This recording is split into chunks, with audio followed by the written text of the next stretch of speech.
I'm Kathleen. I'm an addict. Grateful to be here today, clean. Grateful to be in an event for Narcotics Anonymous. Thanks for sharing, Gail, and thanks for sharing, Dawn. H&I is so, like you can't put it into words. I can't put it into words. It's hard for me to share about what it has meant for the past 33 years in just a few minutes, right? Every time I walk into a facility, I can never give what I get. What I get is tenfold, and there's nothing in the world. It's just been such a gift, right, to be part of H&I and to walk the halls with other members of Narcotics Anonymous and to go in and sit in a meeting with lifers and listen to them carry a message of hope, right? And like Dawn talked about, to carry the message of Narcotics Anonymous, like there's just no other gift. It has changed my life. I met Gail when she first got out, okay? And when I met Gail, shortly afterwards, the warden of the penitentiary had asked her to come in and share her story, okay? And they had not had anyone prior that was incarcerated come in before, okay? They had only had H&I, like, members of Narcotics Anonymous who were not part of the facility come in. So they had asked Gail to come in and share her story. And so we went into the women's penitentiary, and I don't know, there was 350 women in there, okay, because they had the whole facility in there. And so the warden gets up and she makes her announcements, and she says, okay, when Gail is finished with her story, you can't come up, no hugs, no contact, none of that, right? And then she comes and stands in the back of the room, and I was standing back there with the warden and the deputy warden and the doctor, right? The psych doctor. And so Gail's up there and she tells her story. And when she gets done, like 350 women go up, to hug her like you couldn't not, okay? Because the hope and the message was just so beautiful.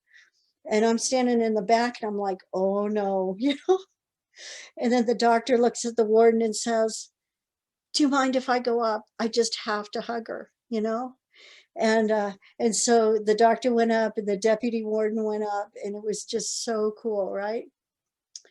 So we go to leave the facility, and Gail asked the warden, do you mind if we stop at the auto gate and you let me cross? Okay. Because Gail had never gotten a chance to cross that auto gate. Okay. Another bus came and took her to a different county or a different state. Like she had said in her share, she had lots of different counties and states, right? She had never gotten to walk across. And the warden said, okay. So it was dark. It's, this was in Lusk. This was up in Wyoming. Pitch black, like the abyss, okay, And we pull up to the auto gate, and she gets out of the car. And her song, was playing, Time for a Cool Change, all right? And she walks across that auto gate, and my headlights were on her, and she turns around and she looks at that facility, right? And she didn't look at that facility as in, oh, thank God I'm not there anymore. The look in her eyes was, thank you, thank you for giving me the chance to find Narcotics Anonymous, to change my life, and to find a new way to live. And I drove across, and she got in the car, and we went home. Okay, we went back to Cheyenne. And there are numerous stories like that. of different miracles that have happened through being able to go into facilities, okay, and different times in my life that it has carried me through, okay? Because there have been many times in my recovery that I was like, I can't do this anymore. I just can't do this anymore. Okay. I'd pull up to my house and the grass was this high, and go inside and there's yesterday's dishes there and piles of laundry.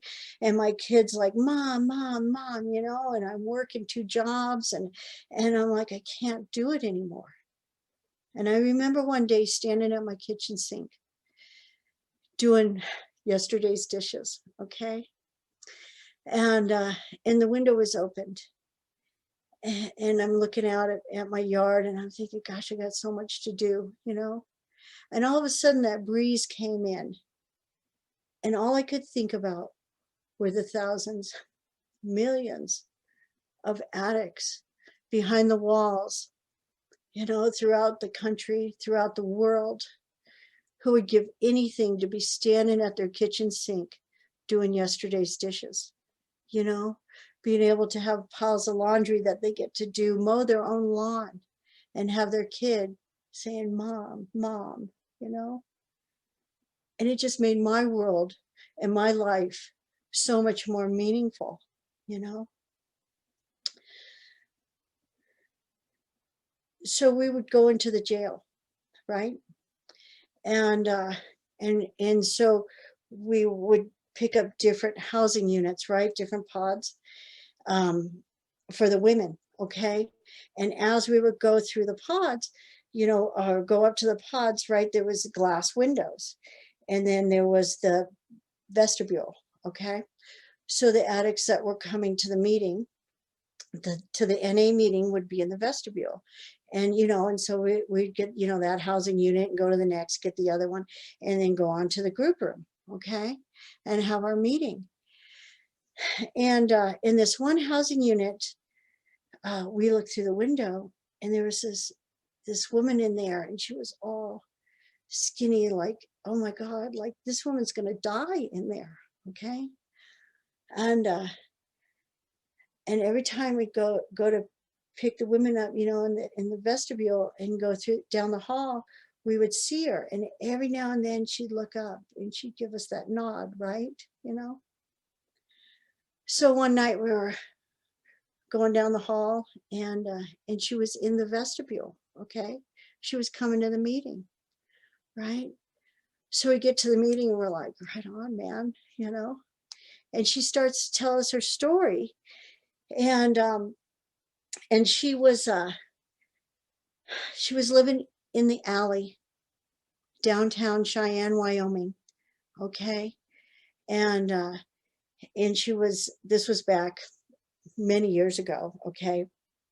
And she was taking IDs out of the garbage cans, okay? And in Cheyenne, Wyoming, you have the Supreme Court justices, okay, the DAs, it's the capital of Wyoming. And so you have all these really prominent legal officials there, and the governor and stuff.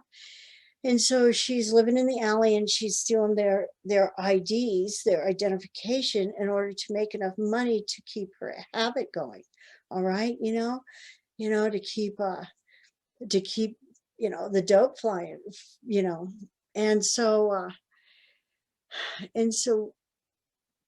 she knew she was going to get busted, okay?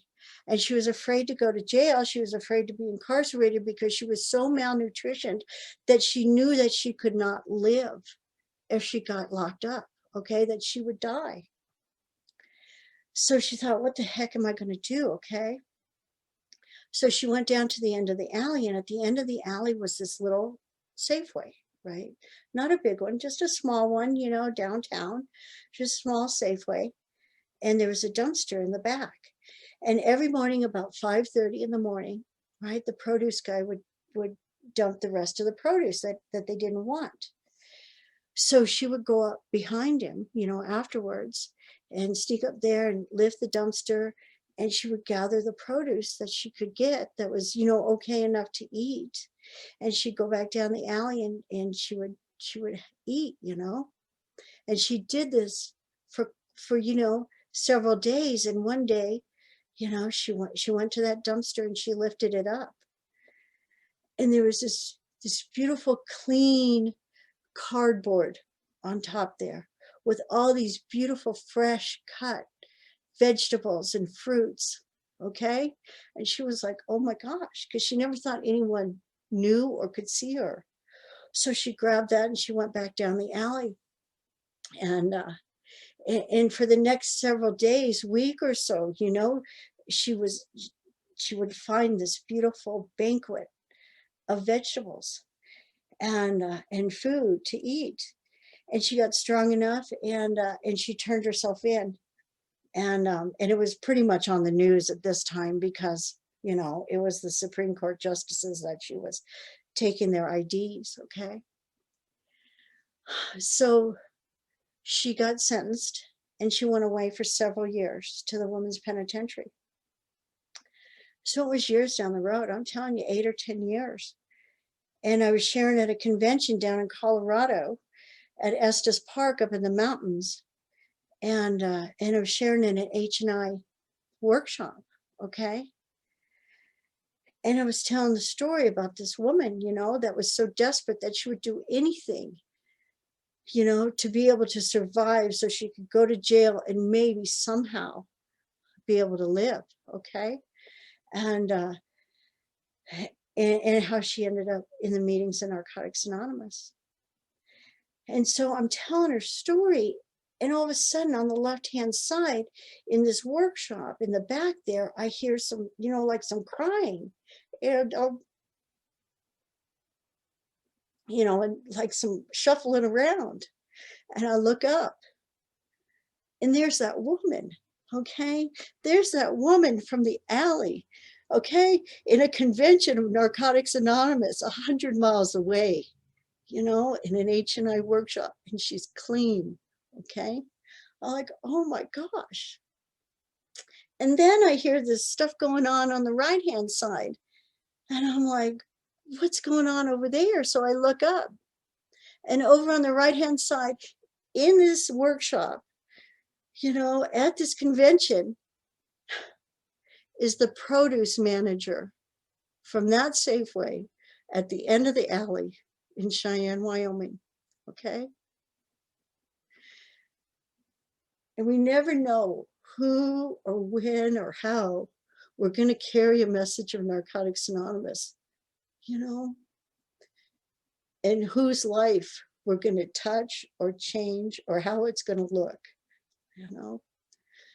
And that day changed my life for a really long time, you know, still. With that, thank you so much for letting me share and for having me here and for being here for the H&I workshop.